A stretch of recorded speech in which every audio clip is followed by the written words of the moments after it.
However, I would also be remiss if I didn't mention an incredible study that was done by my colleague, Aaliyah Crum, at Stanford. She's a faculty member, a professor in the psychology department, looking at how belief effects, just thinking, can impact the effects of things like exercise on weight loss.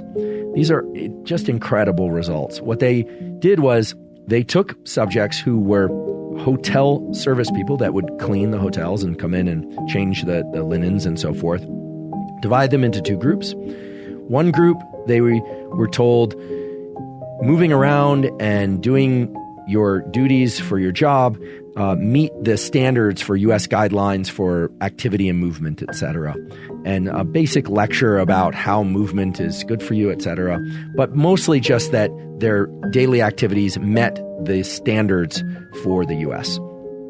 The other group, however, was given a bunch of information about how movement and their daily routine was very good for cardiovascular health, it could be good for weight loss, et cetera. And then they tracked these subjects over a period of many weeks. The take-home message from this study was that simply being told that movement is good for you, can lead to weight loss, et cetera, led to significantly more body fat loss, waist to hip ratio changes in the direction that most people would want, essentially a slimming down, if you will, and all sorts of other positive effects on things like cardiovascular health, simply by the knowledge that movement and exercise can help various health markers.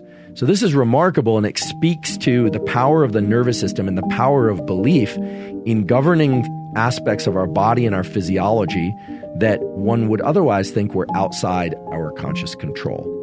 Now, of course, any of you that think scientifically, which I imagine if you watch this podcast or listen to this podcast is all of you by now, probably thinking, well, maybe they just moved around more, or maybe they stood up and sat down more. Maybe they did something else that was different. And indeed, there's a strong possibility that they did things differently than the other group.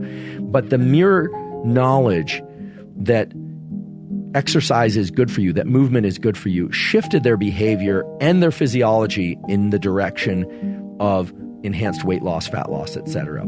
So how we think about a given set of activities affects how we perform those activities, and how we think about and perform those activities has a real effect on our physiology.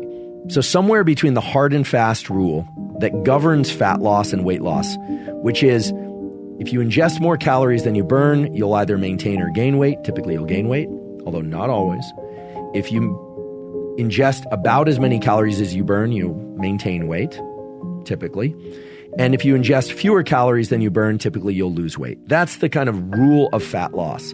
And yet we also have these belief effects which show, and this has been replicated again and again, that how we think about a process, whether or not we think it's beneficial, can change our physiology in ways that can be beneficial to us.